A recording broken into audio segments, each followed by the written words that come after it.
Yes, I mean, I've been in HR for more longer than I like to admit. Hmm. But I started in the days when we were just becoming human resources from being Mm, personnel. I don't know if you've ever heard that term, I have. personnel. So I saw that change. So I had to go with that change, and then now it's changing again. And really understanding that. So probably about 10 years ago or over 10 years ago was when we really started talking about how the generations were changing.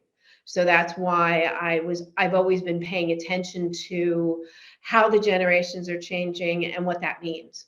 Yes. Because you've got to recruit them and you've got to also keep them. And I Right. think the term millennial has become a bad word in sometimes in corporate America. So everybody's like, oh, these millennials. So it's like, okay, well, how do I get you to, as managers, understand what they're looking for as workers? Because it's different than what it was like when I was in my 20s. And believe you me, when I was in my 20s and they said, oh, those Gen Xers, because you had the baby boomers complaining about the next generation anyway when we were 20. Hmm.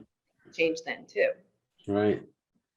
So that's interesting. I didn't realize this, but I think this is awesome to talk about, where you've seen the change from personnel to human resources. And now what title do you see it going to? Uh, I really see it going to being more people because I think people having that title of like chief people officer and the people focused gives you even more of that balance. I think HR still struggles with truly being strategic and what it means in being in the forefront. Uh, when I've had the ability to work with certain business leaders and be there as we're preparing for mergers and acquisitions. How do you get a bill? So, or how do you win a bid? So, if you are trying to win a bid of business and trying to or help the business leaders to explain, okay, here's how much the people are going to cost, and here's what we need on the people side, you're getting to be more of that strategic partner because you are in on did helping get the business or sell the business, whichever pieces it is, but you help truly be proactive and truly be a partner. Yes, I like that. And let me just throw out something just to see what you Sure. say. How do you feel about if people call it chief talent officer? I mean, what do you see as the difference between chief people and chief talent?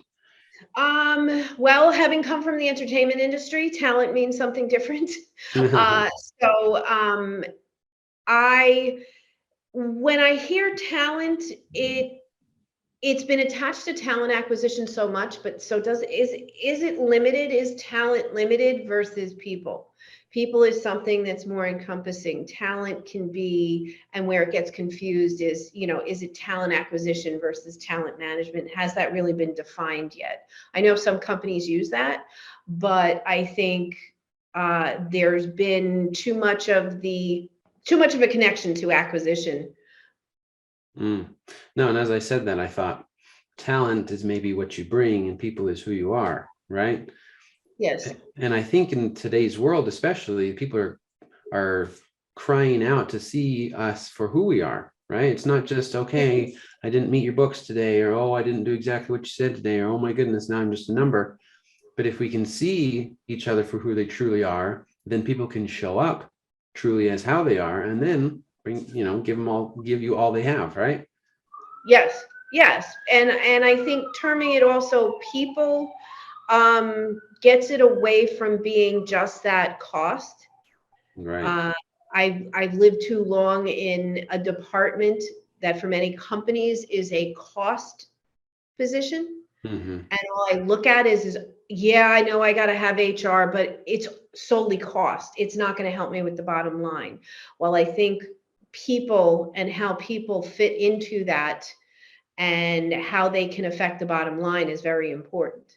And that's what I think is most important to the newer generations. While everyone says, oh, they're looking for more money and everything else, I don't think so. I think what they're looking for is what is your plan for me and how do you value me? Hmm. And you want me to help you grow as a company. How are you going to help me? What is your plan to help me grow? I agree. And how have So a you lot of, found? yeah, go ahead. No, no, go ahead. Finish your thought. I was just going to say a lot of, for a lot of people starting out their careers, they're looking at the succession planning. They're looking at career pathing. They're looking at, okay, what is that plan? And when they can't see it or they don't believe the people above them have some type of plan, that's really when they start looking. True. So I'm going to guess you found some good ways to do this. And I know that it is important to have an executive team that buys into it, right? Because you can have all Right. the great ideas in the world, but if the team isn't seeing it all, then it doesn't really matter. So have you been able to see something successful? And if so, what is it? I have been able to see something successful. One of the startups I worked with, I helped them to grow and eventually get sold. But I saw I saw it change. We drastically brought down the turnover. We had a ton of turnover, and it was more of, are we hiring the right people for the right jobs? But then once they're in there, do I understand where I fit? If you sit next to someone who has the same title and you feel is doing the same exact job or treated exactly the same, but yet you're the star performer over the person sitting next to you, you don't want to feel the same as that person. You Mm-hmm. want to know that somebody is going to be looking out for you and saying, here's your growth. So by developing career paths for the employees, they understood, okay, where do I need to go? When you develop the career path, you also support those younger managers who can then explain, here's where you go, to keep them motivated. Because a lot of times you have younger managers don't understand, how do I really keep somebody interested Mm-hmm. in the company and seeing what the company's vision is going to be. So a lot of times career pathing works that way, really looking at who your high potentials are in succession planning and talking to them and interacting with them or getting them a mentor. One thing that I found that really brought people attached them more to the company was not only when they started did we give them a buddy that was for being a culture buddy. How do I really, as I'm a new hire, get oriented into what this culture's like and start to fit in and get to know people? Uh, but also, do you assign them a mentor, which is someone who is one of our leaders, may not be in your own department, maybe in a different department, as someone to talk to Mm-hmm. about where am I going to go? What other things are there within the company? Because sometimes your high potentials, they come in one department, but they really are a high potential in another area or another function. Yes. No, I love this. It's bringing up good memories for me.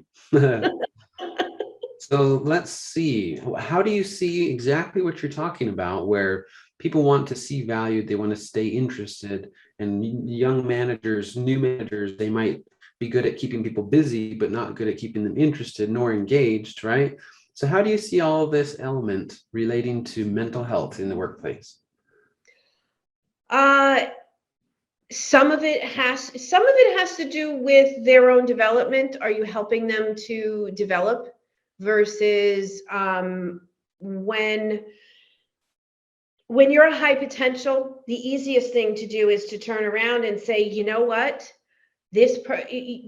I'm sorry.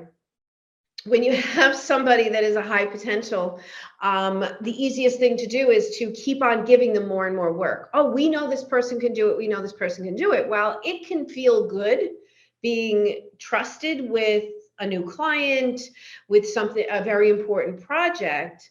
Uh, are they getting to feel that they are really valued? So whether it's um, giving them some type of reward maybe, or whether it's, hey, here's an extra day off, go take the day off, and you send them home and they say, but don't worry, they may say, but I've got tons of stuff to do, don't worry about it, go take the day off, forget about this place, and do something different. it's finding different things to do. We would do a lot of these interactive type of events at our office to get people talking and get people feeling more part of a team, part of a family. A lot of startups will use those terms. It's one of the reasons why you have a lot of millennials or those just starting their career. They want to go into startups because I get to touch a lot, I get to affect a lot, and I get to know everybody, and we become a close-knit group. And then they don't want to leave, even though they're getting paid more money. They don't want to leave because you've become that strong team and that strong group together. And I think by blowing off steam as a team, it just works. So in one location, we did a Halloween contest saying, decorate your area. So create a team, take your department. If it's a bigger department, split it in half, but decorate an area and enter into this contest. So it was unbelievable, the decorations we ended up having throughout the building, that they were all so proud of that. But you got to see, oh wow, this person really loves Halloween. We had one room or one team that took a whole bunch of, they severed parts off of dolls and hung them from the ceiling. I mean, they did all this great work, but everybody got to see their creativity, got to see them in a different light, and it really got everybody enjoying things. We would do certain events where we would end work maybe around 3 o'clock. We may have only been a couple hours early, but we would start the party and start these contests and everything else. And we would actually have people ending up staying till 9. Those people that would run out the door exactly at 5 o'clock weren't running out. They were hanging out with their friend. They were hanging out with their teammates and those that became friends. So once this company was even sold, a lot of people have stayed in touch. The company that purchased us, they made the big mistake of really not honoring what that culture was like, that they very quickly, within a year, lost about 75% of the people that I had hired. Mm-hmm. Because they didn't continue to bring people together. They started feeling like that number. Right. And sometimes that's the best thing. Early in my career, when it was going from personnel to HR, I was in a company where we didn't pay the highest, but we had about 80% of our employees were under the age of 35. And we went out after work for happy hours. We went and we did all these different things that it became your social group too. That you think twice, not so much, you think twice about, hey, I'm being offered 5,000 more, 10,000 more. I'm being offered some money, and it might sound better, but I'm going to give up a good portion of what my social network is. Mm-hmm. And do I really want to do that? So do I really love where I am? Do I really enjoy the people I work with? And do I really think that as this company is growing, it's going to take me with it? I love this. This is good. Let me ask you a lot of stories. No, yeah, and that's why I appreciate it. You're bringing up some elements that I haven't quite linked. So you're reminding me, and it's like, oh yeah, this definitely works. Where teams and culture are so important for mental health. Because I'm focusing a bit on mental health right now, right? So the other piece to think about right now, and I've unfortunately seen the ups and downs of the market, is hopefully we have come out of we came out of a point in time with COVID where you had to lay people off. So there's another stressor is what's my stability, what is that security piece, because we've got to answer it, and we've got to not go and do big holiday parties and all these other things until everybody's a little more comfortable that you're keeping me. Yeah. So while it might be great to get the people together and stuff, are we looking at, and have we really reinforced, hey, we're now moving forward. If we had to make any adjustments, it's done. Has anybody ever said that? It's one of those things of how do we reassure people past the time when we maybe had to lay people off, and now we've gone into a time where companies are fighting over employees. So if you're sitting there saying, I'm not quite sure how my company's doing, I'm not quite sure, is my job safe? Now, this other company comes in, is not only offering me more money, it's, maybe I'll be better off with them. They're telling me they're more stable and they want me more. So, right now with mental health and stuff, you have to think about the money piece. Are people's paychecks right? What has happened with people's paychecks? What's happened with benefits? And then reassuring them that the stability is there for them because you're coming out of this piece. And it's been very rare that I've ever come out of a time when we had to lay off people because the economy pulled back, where you come out of it and then all of a sudden there are so many jobs employers can't fill, and they're jacking up salaries. We came out of this very fast, and then that's now the big worry right now. I don't know if you saw the article from SHRM, which said the Great Resignation. Mm-hmm. So that's the other piece is, so how do you keep someone from picking up the phone? Exactly. So one more question on this, and then we're going to move to HR, the HR leader themselves. But I like how you brought this up because it reminded me of how I had to go through this. So I want to hear from you, especially during this time where we're approaching the holidays, right? Where it is generally a time of company celebration and gratitude for what you're doing. And lack of a better word, let's party together so we can celebrate being together, right? But yes, if you have gone through a bunch of layoffs and maybe you still are in a mode of uncertainty because you're not sure how the books are going to end, you're not sure which employees you are going to be able to keep, and you're still in that. So how do you make sure that the people that you either know or are quite confident are going to stay and you need them to stay? So how do you take care of them and have, let's say, a party to say, we appreciate you, we want to keep you, but at the same time, to your point, that you don't give false hope to those who are going to leave possibly in a month anyway? Sometimes you may have to make the tough decision of, do we do a party? Do we do a smaller group things like department managers taking people out to lunch, but then you say, okay, we want you've been away from your family for 2 years. If now is actually the time you can spend with your family, you know what? We are going to close down between Christmas and New Year's. Mm-hmm. We're giving you extra days off and it's on us. What do you think is going to be important right then for those people? And maybe it's also choices. In companies, we would always say, we're having this party. You want to go, go. If you don't want to go, don't go. But maybe giving people choices where they say, you know what, it's really not for me, but I would love to go out to dinner with my significant other. Okay, so here's your choice. Here's what you could do. What would you like to do? And you do other events to bring people together. The current company I'm in, they used to have everybody together in one location. And now, because of what happened with COVID, we've brought in all these people from different states.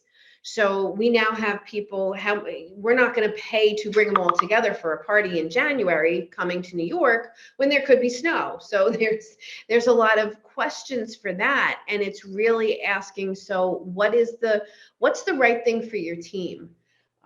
So many companies just rely on, okay, this worked in the past. Let's have a holiday party. Let's do all these different things. But what are the new things we can do? Mm-hmm.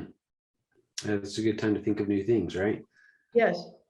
So when you say, hey, you haven't spent time with your family for the last 2 years, if you'd like this opportunity to take a bit of time off and spend time with your family, in fact, we might just close the locations so that everybody gets to spend time with their family. Do you generally pay for this time off, or is it, hey, we're closed and this is time off, you can use PTO if you'd like, or how do you handle that? For me, if I'm going to close, it's usually on the company. If I'm making that recommendation, and I've had a lot of different companies that would normally do this. There's a lot of companies out there that have just decided, you know what, between Christmas and New Year's, nobody does any work. Mhm. Everybody can stay home. It's all on us. You're gonna get paid. If by chance you need to break away and do 2 or 3 hours work, thank you very much. Just try to keep up on that stuff. But usually it's on the company. Right. I've seen companies in the past that have said, you know what, this is our slow time. We're closing down this week. If you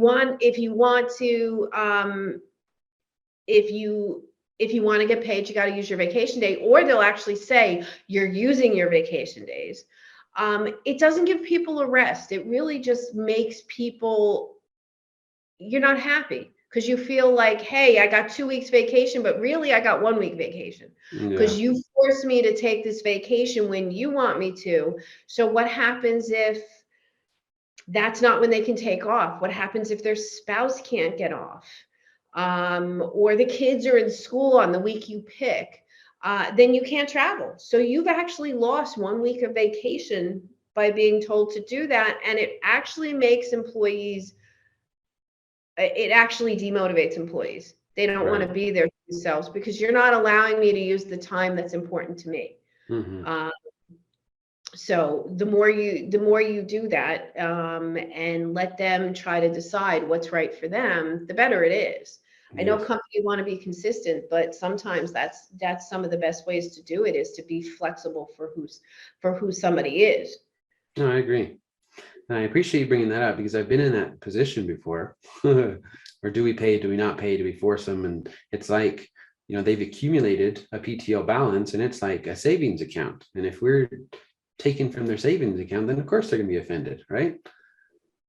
Right. Um, But you also have a lot of startups and a lot of companies going to, hey, it's unlimited PTO, nothing accrues. mhm. And there's another debate about that, is that have we done that and then people don't feel like they can take off. Oh, uh, exactly. so it's they've tried to do different things. I think if you do it the right way and you have a good manager that says, hey, are you taking any time off, take the time off. That's it's really left up to the managers. And the bigger question is if we want people to feel part of the company and that somebody is seeing who they are and being flexible for them, have we trained the managers on how do you really do that? So many managers will come to me and talk to me and say, how do I just tell the person, just do the job I paid you for? You're getting paid. It's like, why should I thank them for coming in on time? Why should I thank them for getting all their day-to-day stuff done? That's what they get a paycheck for. It's like, well, that's not human behavior. Right. That is, how do we really thank them for everything they do? Not just the special things. Yes, it's great. Maybe we make a bigger deal of that, but how do you also let them know, I appreciate and I understand everything you do for the company to keep us going? Hmm. My current position, one of the greatest things that happened for me, or has happened in a long time, is when I came in, how many managers were calling me up and saying, thank you for being here. We are so happy you're here. Thank you for being here. Because somebody was there to help them with something that was lacking in this growing company. Yeah, Then that means a lot to me, because that's somebody awesome. says, I am so happy you're here. And still, even though I've been here about 6 months, I still hear it once in a while, which is great. It's great to have that type of culture. Hmm. So on that subject, specific to HR leaders, everything that we've Yes. talked about, for example, we've been talking about how do we handle these situations for the employees? How do they feel appreciated? How do we make sure the culture is great? But in an HR leader position like yours, where you are in a place where you have to help create this or help decide it, or have to bear the emotional burden from everybody else saying, why don't we have it? Or let's get this going. So the question is, how do you do this for yourself? And let me give you one more specific. Mhm. on the example of PTO and vacation, right? So you're having this conversation with your executive team. What are we going to do during the holidays? Are we going to have a party? Are we going to show our appreciation, and how? And are we going to have time off? But then you, for yourself, I mean, I can't speak for you, of course, but I imagine it can be easy to say, well, shoot, when am I going to have vacation? I'm busy figuring all this out for everybody. So you're bearing a lot of that stress. And to the point of the employees that we've been talking about, some people do feel guilty for taking time off. They feel like they can't because they're so busy, or it's just counterculture. So in an HR leader position, we have to be able to lead that charge. But that can be hard because we have to overcome all the stigma of, oh my goodness, can I really take vacation? So and back to the mental health, these are all examples of how we're taking care of our mental health. So how do you do that as an HR leader? For me, it was tough. I went from, when I first started working, you didn't have cell phones. We weren't so connected. It's the web came about, and then the cell phones and the smartphones and all the other stuff. I always struggled to actually get that first BlackBerry, because I was like, look, I don't want a portable way to see my email. It's urgent and you want to do a phone call, but do I need to also train myself? And how do I unplug?